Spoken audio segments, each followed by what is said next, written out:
guys! It's Mara and today, gagawa tayo ng makeup tutorial. So, ito yung pinaka-first ever i-upload ko sa YouTube. If you wanna see how I did this look, then just keep on watching.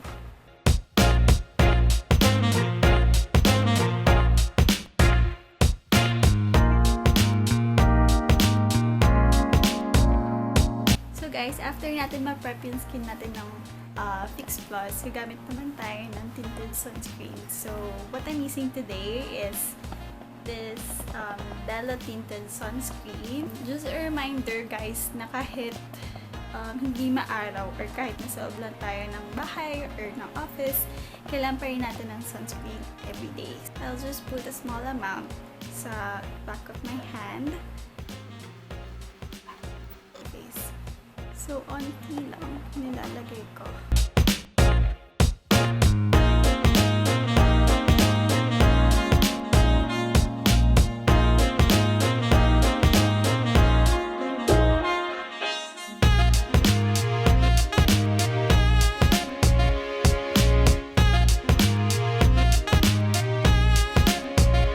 So, what I like about this sunscreen is nag-a-adapt siya sa skin tone. So, yun na siya. For concealer, gagamitin ko yung theSAEM Cover Perfection Hot Concealer. It's a cream concealer. Tapos, ilalagay lang siya sa under eye circles. Pati na rin sa mga blemishes natin.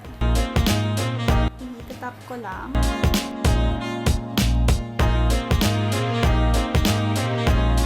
So, after natin siya ilagay sa under eyes, ilalagay rin tayo dun sa dark spots or acne para takpan. Gumamit tayo ng brush para mas precise. A concealer brush like this will do.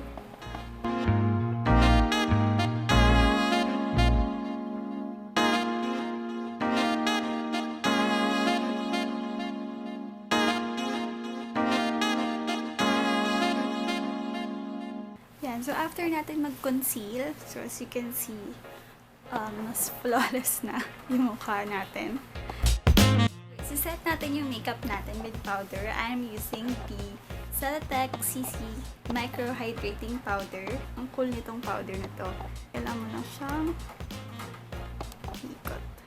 Kukulan tayo ng onting powder. Tapos, tatap lang natin siyang ganyan.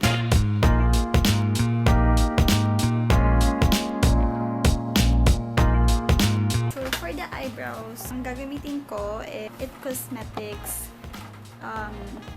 Brow Power in the shade Universal Taupe.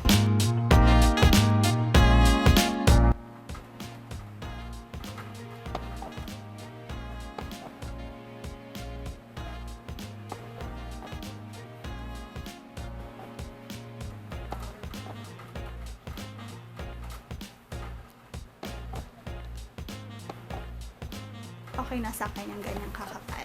So, gagawin naman natin yung kabila. So, yan. After natin sa brows, ay yung brow gel. So, gagamit lang ako nitong Nichido eyebrow gel. Very, very effective in keeping the brows in place. For the eyes, we're gonna use this Look at My Eyes by Etude House. It's a light brown shade. So, gagamit ako ng fluffy brush. Walan tayo ng konti.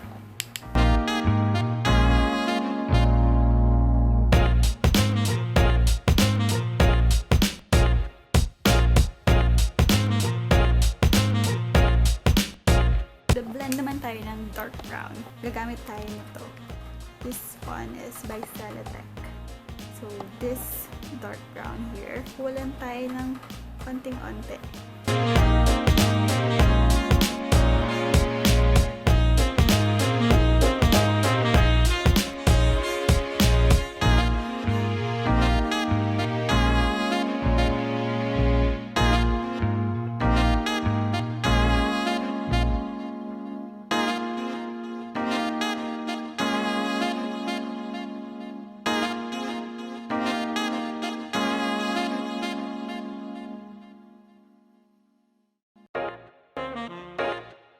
Gagamit tayo ng highlighter para medyo magkabuhay yung mata natin.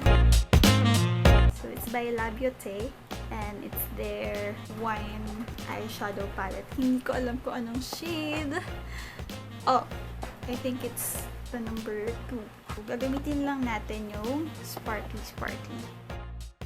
So this one.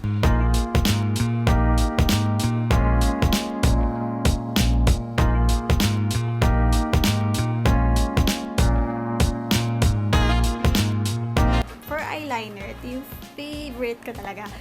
This is the Clio Kill Brow Liquid Eyeliner.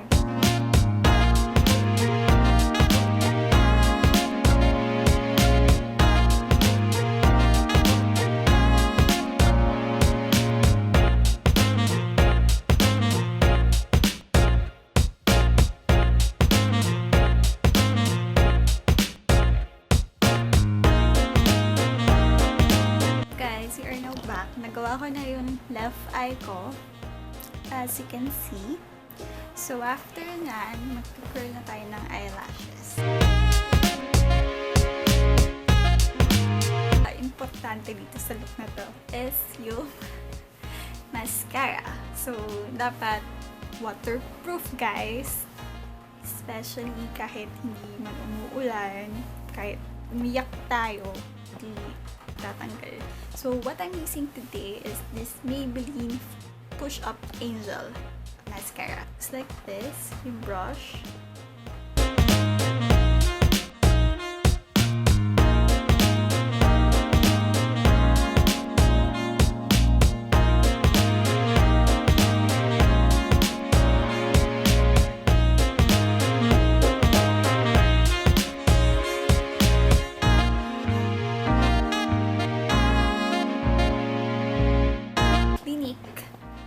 And it's their Clinique Pop Lip Color in Hair Pop. Looks like this.